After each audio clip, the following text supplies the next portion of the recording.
Teotihuacan is without doubt one of the most mysterious places within the Americas, or possibly on Earth. While the incredible complexity and architectural precision has baffled archaeologists for decades, there is a far more perplexing mystery specifically surrounding the pyramids within this ancient place. The presence of mica, a powerful radioactive insulator, is perhaps one of the biggest enigmas of these great ancient structures.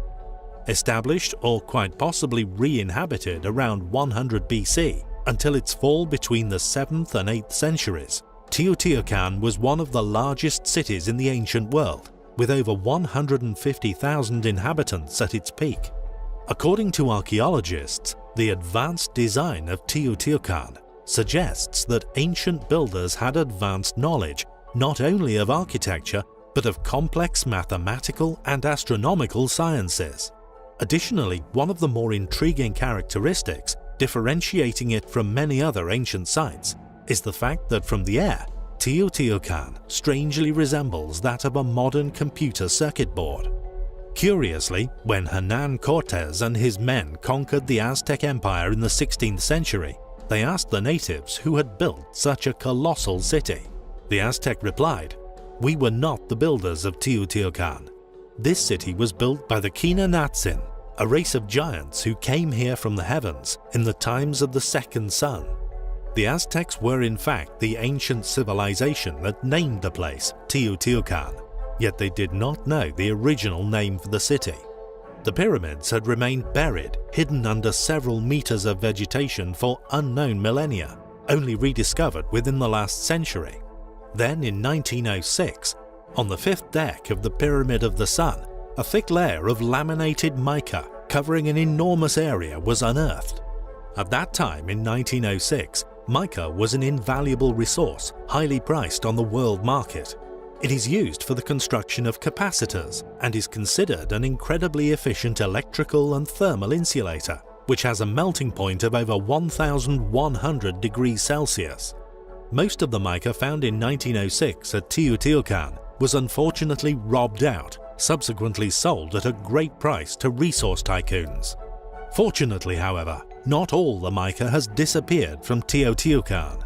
Today, there are still a few places where you can find the original mica, carefully laid within the pyramid's body. It seems for some mysterious reason, the unknown builders of this great ancient city managed to extract and transport this mica from far away. According to tests carried out by the Viking Foundation, discoverer of one of the rooms coated with mica, this valuable material has an unmistakable signature, allowing us to tell exactly where in the world it had originally been extracted. It was discovered that it had come from a region located more than 3,200 kilometers away within Brazil. This in of itself is an enigma. The only real purpose, it would seem, for the use of such an exotic material is for the management of electrical currents, a theory, thankfully, more and more talented minds are beginning to look at seriously. As a result, we may finally unravel one of the greatest mysteries still plaguing the modern man. What were the pyramids built for? The Pyramid of Menkura may be the smallest of the three main pyramids of Giza, but some find this site to be one of the most intriguing to be found upon the Giza Plateau. Not only does the pyramid still possess casing stones of a polygonal style, nearly identical to that found throughout ancient Peru, and indeed now discovered globally, but it also possesses gigantic ancient megalithic blocks, exposed for all to see. These impossibly huge blocks of stone are clearly of a tremendous age, leading up to a once immaculately carved inner chamber. On the 28th of July, 1837, Howard Weiss rediscovered the upper antechamber of the pyramid. Within, the remains of a wooden anthropoid coffin inscribed with Menkura's name was found. This tomb did indeed contain human bones. However, this is now considered to be a substitute coffin.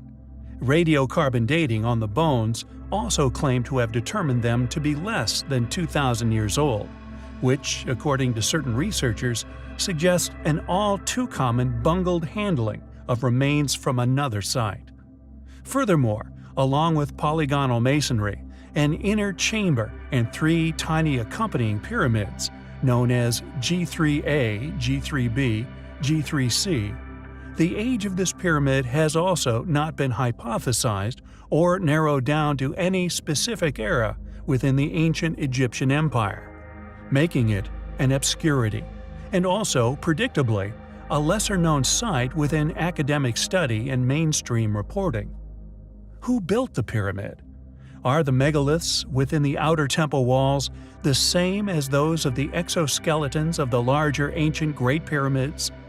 An ancient anomaly which has been exposed mostly upon the east wing of Cheops by the removal of outer casing stones which we have in the past reported on, along with their clearly much younger age.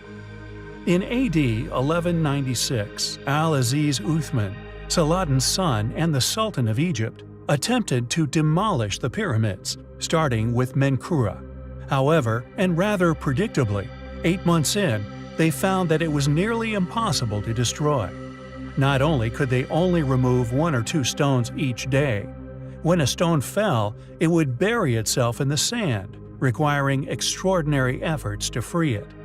Wedges were used to split the stones into several pieces. Despite their efforts, workmen were only able to damage the pyramid to the extent of leaving a large vertical gash at its northern face. It is undoubtedly a highly intriguing pyramid. Ancient building techniques are an excellent subject to explore if one wishes to understand just how advanced our hidden ancestors were. Additionally, it allows one to get a true insight into the contradictions currently upheld by academic institutes the world over. There still exists an extraordinarily diverse array of building techniques. Some, interestingly, appear to overlap even older advanced methods. For example, a stone boring technology, seemingly used upon many ancient monuments, in many cases it appears to have been deliberately used to slightly damage these ancient stones, leaving them etched with uncanny marks, possibly in an attempt to also leave their mark to prove their past existence, later to be realized by us, now laying within their very distant future. We feel that these marks, along with many other aspects of these ancient sites, indicates that many ancient civilizations have been and gone here upon our Earth. Ancient metal clamps used to seat enormous stones, precision machine-cut blocks, some left within quarries, clearly indicating machine manipulation, impossible block building, effortlessly fitting random-sized blocks perfectly together. Yet the most enigmatic of these ancient building features, which many suspect was indeed somehow connected to the construction of said sites, has to be the protuberances. Rarely mentioned within history books, yet these protuberances are present on many of the most ancient of block structures, which can be found all over the world. No one seems to know what these protuberances were placed upon these structures for. The biggest of these, undoubtedly carved into the still in situ megaliths at Yangshan Quarry, a feature we have previously noted and pondered over. Not only do these enigmatic notches suggest a past, world-going, highly advanced civilization, having once prospered here upon our planet, but a feature known as the Boss Mark, found deep within the Great Pyramid of Khufu, may link, for the first time, the builders of the Great Pyramids to ancient structures found elsewhere on Earth. Furthermore, the methods used by the pyramid builders are, interestingly, the same methods used by builders of the other sites containing protuberances.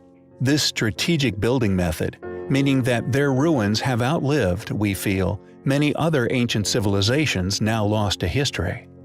Their capability to move such mind-bogglingly huge stone blocks, and their ability to create such erosion-resistant structures, indicate to us that the builders of these sites may have lived an unimaginably long time ago, and probably chose to create such earth-shifting structures in a bid to indeed survive the eons. Were they doing so in an attempt to leave their legacy on our planet? Or maybe they were, and are, still trying to tell us something. Only time will tell. The Queen's Chamber, which lays within the Great Pyramid of Khufu, more commonly known as Cheops, has astonished, shocked, and mystified Egyptologists since its mysterious existence was discovered. The intrigue into this elusive chamber, along with its mysterious adjacent shafts, comes as no surprise once one understands the anomalous characteristics of their construction. As we have already covered before, massive cover-ups have been suspected as taking place surrounding this mysterious chamber since its discovery. Strange shaft tunnels, set at a 45-degree incline no larger than 20 centimeters in diameter, run away from this room, and no one seems to know why. Not only would these ancient shafts require being hermetically sealed during the pyramid's construction to stop them from becoming blocked, but the excruciating effort that would have gone into making them becomes all the more of a confusing undertaking once you realize they were not even connected to the chamber, but hidden 40 centimeters away from entering the tomb within the walls, completely invisible from the inside of the burial room located deep within the structure. Cheops, noticeably being the only pyramid to have ever been constructed with such shafts, making their addition a popular mystery within Egyptian history. One leads out from the subterranean chamber, two lead out from a termination point some 40 centimeters from the wall of the so-called Queen's Chamber, or now popularly suspected to be that of an alien tomb among ancient alien specialists, and two from the King's Chamber above. Here is where our story becomes interesting. Rudolf Gantenbrink, famous for actually discovering the blocking door within one of the Queen's Chamber shafts, which could lead to an as-yet undisclosed tomb, has also made other curious discoveries within the Great Pyramid. Discoveries which could only be explained by modern covert explorations of tunnels that were supposedly to that point unexplored. Gantenbrink's cache being but one example of these mysterious finds, deep within the tunnel systems in the royal chamber, at a 90-degree turn going vertically upwards, a pile of papers, possibly wrapped artifacts, weighed down with a small piece of timber or stone, possibly another artifact, was discovered by Gantenbrink's robot. Also, during initial location attempts to find access tunnels leading to the Queen's Chamber, several blocking stones required removal. After the removal of the seventh block, a modern-era hexagonal steel rods were discovered discarded upon the tunnel's floor. Each section of the hexagonal steel rods measures 2.7 meters in length and was fitted with a round socket which allowed them to be joined to the next section. In one of the lower shafts in 1872, Wayneman Dixon found 3 more objects, which could be considered proof of prior covert exploration of the mysterious northern shafts. A copper grappling hook, about 5 centimeters in length, accompanied by a small gray-green stone ball and a broken-off piece of a square wooden slat or rod, about 13 centimeters long, the would today be the most intriguing of his finds. These artifacts, suspected to be remnants of the grave robber's tools, could have been carbon-dated, yet this fragment is the only one of the 3 to now be missing out of the London Museum's collection. Unfortunately, in his writings, Dixon doesn't say in which of the 2 lower shafts he actually found the objects, but he mentions them in connection with a northern one. Not only did these obviously highly intelligent people leave evidence of how they must have gotten in, but also traces upon the previous untouched ancient walls of the shafts within Cheops, clearly left by their previous robotic technologies. Other square metal rods have been recovered, along with other artifacts discarded within some tunnel systems deep within the ancient structures, meaning these guys got to the treasures way before we did. Interestingly, reported evidence of covert excavations continues to this day. Heavy-duty electrical supplies discreetly running into and trailing deep into the pyramids have been noticed and photographed by some of the more astute tourists. Witnesses to the sounds of heavy machinery being used beneath the site is also frequently reported, yet rarely followed up. It seems it's not a question of whether brilliant minds have achieved the seemingly impossible, in penetrating these secret layers, but more a question of how and what astonishing finds have possibly been kept concealed. There are many mysteries to be found within ancient Egypt. Unexplained, seemingly impossible mysteries which litter the caverns, tunnels, flooded underground layers, and indeed the once inaccessible passageways, only recently explored using advanced modern technology. However, some of the most perplexing mysteries lay in plain sight. Not only the Great Pyramids themselves, an obvious enigma for academia to explain the construction of, but many anomalous features which can be found within objects, often leaving academics baffled as to an explanation. The Cheops sarcophagus being one such anomaly. Although these pyramids are entered and explored by millions of people every year, and indeed, this mysterious sarcophagus shown to many of these inquisitive explorers, what many the funded academic tour guide often leaves absent from their explanation of this supposed tomb is how exactly it arrived at its current location. As we have explored and exposed previously, the casing stones that can be found on many of the pyramids are to us not only indicative of another phase of construction work, once having been undertaken upon these structures, but due to the erosion present and the different styles featured, are in fact indicative of more than one attempt to conserve these marvelous structures for future generations. Thus, one must conclude by more than one now extinct advanced civilization.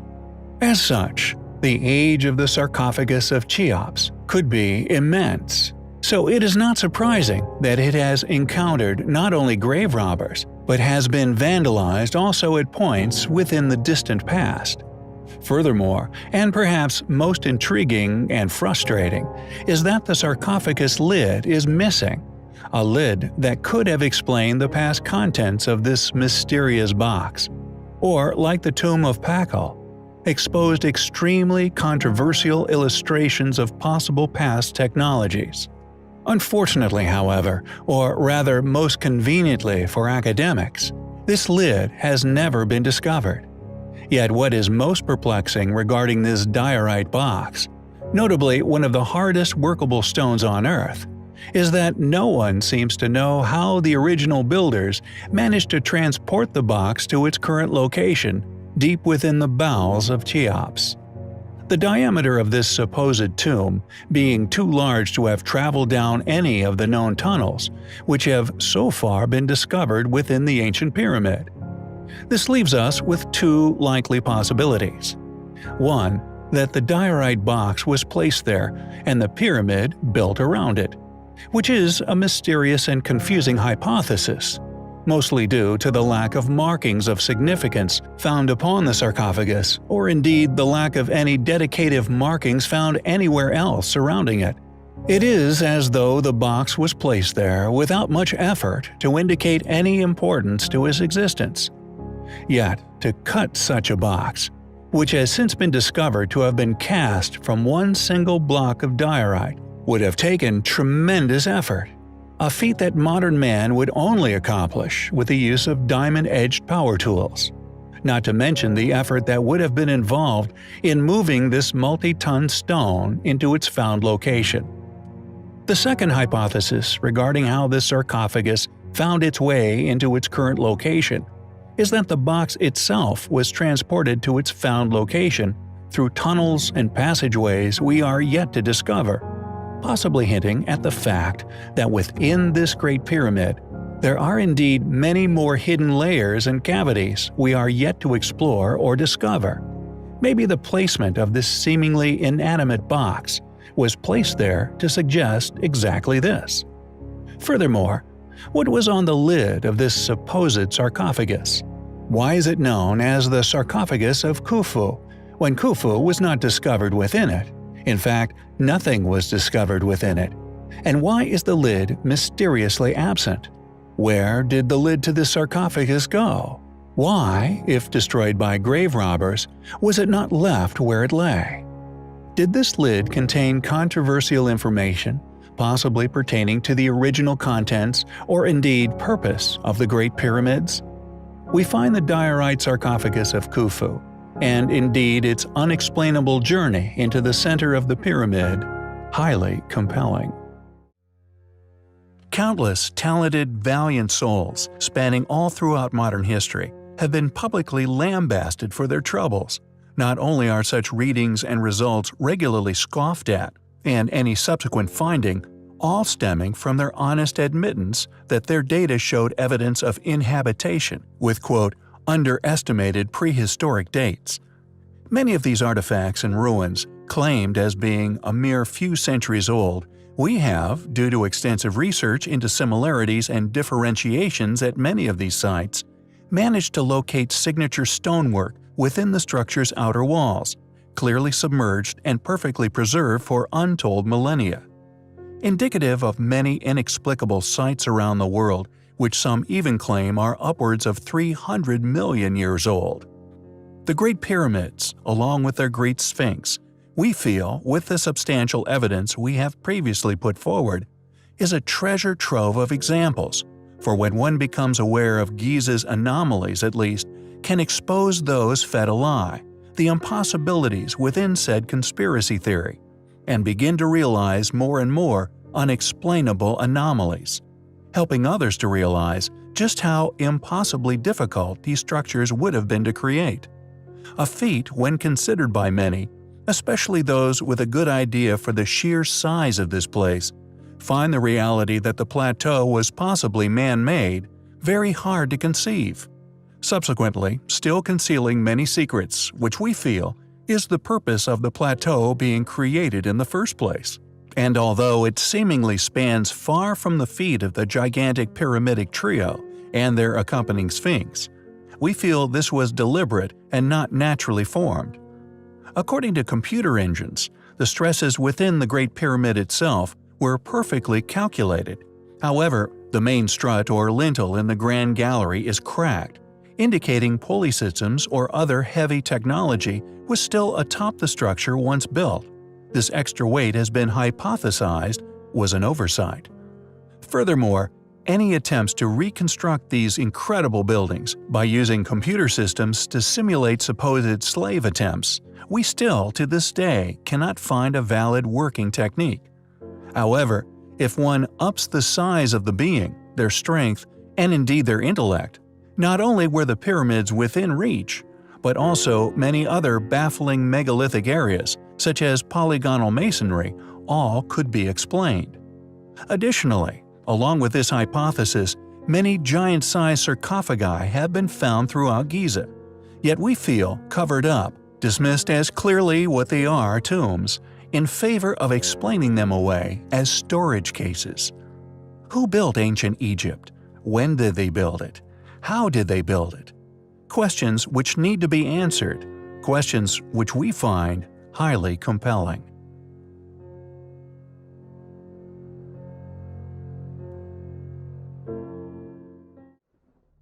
The ancient mega-metropolis of Guatemala, undoubtedly one of the most incredible and indeed one of the largest ancient ruins ever found on our planet. With a past population now believed to have been as many as 10 million people, many of the ancient ruins within the Guatemalan rainforest, long thought and academically argued to have been separate settlements, have now been discovered to have once been all part of the same super settlement. However, although incredible discoveries have been made at the sites, in particular the incredible site of Tikal, including the ancient plaque depicting a seeming cataclysm, have all been found at the site, yet what was discovered most recently is no less incredible and may also depict a war between these differing concentrations of people within its many ancient settlements.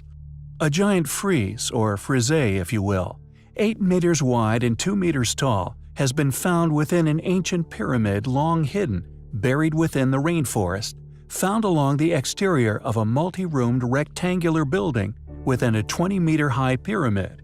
It was created in a style now long attributed to the Maya.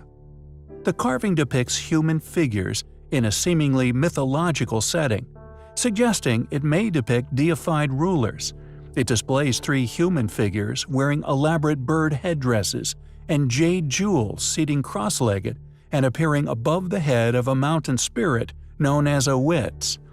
A cartouche on the headdress contains glyphs which were used to identify individuals depicted by name. Yet, alas, only the central figure's name is still legible, with an inscription saying Och-chan Yopat, meaning the storm god enters the sky. 2 feathered serpents are also shown emerging from a mountain, with a spirit below the main character forming an arch with their bodies. Much of the building in which the frieze was found still remains encased under ancient rubble, yet this has seemingly aided in the preservation of the incredible artwork, with the carving still possessing its paint, reds, blues, greens, and yellows, all still existing. Francisco Estrada Belli, director of the Holmu Archaeological Project, made the initial discovery. Quote, "This is a unique find. It is a beautiful work of art, and it tells us so much about the function and meaning of the building, which is what we were looking for." End quote. Thanks to the artwork and the message it conveys, archaeologists now believe it is evidence suggesting that the rulers of the region were once embroiled in a political clash of the Titans between the kings of Kanul, the Snake Kingdom, and the kings of Takal. And although we now know that these settlements, and indeed the depictions of these different apparent clans, were all connected, it could be indicative of the ultimate reason for the demise of this once great civilization. Are we looking at the only artwork ever discovered throughout Guatemala which sheds light on the demise of the mega metropolis? We find the evidence to suggest so highly compelling. In 1996, Italian mineralogist Vincenzo Di Michele spotted an unusual yellow-green gem within one of Tutankhamun's necklaces. The jewel was tested and found to be made of a type of glass known as Libyan desert glass. The interesting thing regarding this, however, is its origins. To this day, no one seems to be able to explain how it formed. No trace of a crater has ever been discovered. An ancient meteorite, or indeed outer space object, scorching across the skies of Egypt, is the basis for many religious teachings within this once amazing ancient civilization. They associated the objects and the flaming tails during such events with that of a phoenix, and the collected items, presumably nearly always meteorites, were then hammered down into wares. 9 small beads, stored at the University College London's Petrie Museum, dated to around 3200 BC, were found in necklaces along with exotic terrestrial minerals such as lapis lazuli, agate, and gold. They are some of the earliest iron artifacts ever found, and archaeologists have confirmed that they came from outer space. Meteoric iron is much harder and more brittle than copper. Quote, "They were rolled and hammered into shape. This is a very different technology from the usual stone bead drilling, and shows quite an advanced understanding, showing the metalsmiths knew exactly how to work this rather difficult material," said Thilo Rehren, a University College London professor of archaeology. When American geophysicist John Wasson was consulted regarding King Tut's strange gem, he curiously linked the event with one within an extremely remote forest of Siberia, an event we have covered before. Quote, "When the thought came to me that this required a hot sky, I thought immediately of the Tunguska event," he told Horizon. In 1908, a massive explosion flattened 80 million trees in Tunguska, Siberia. And whatever landed there over a century ago is still there, and it kills any living organism which settles above it. And what is most interesting surrounding all of this is the ancient Egyptian accounts of what they did with a rather peculiar, rather special type of object that was, at one point, retrieved from the glassy sands of Libya. A particularly different object, which they called a phoenix egg. That hieroglyphs state was secreted away within a secret chamber deep within the Great Pyramid. We have covered before the hypothesis that these stories etched in hieroglyphics may be far older than the Egyptian culture which may have preceded it. Yet the question is clear: what could this phoenix egg be?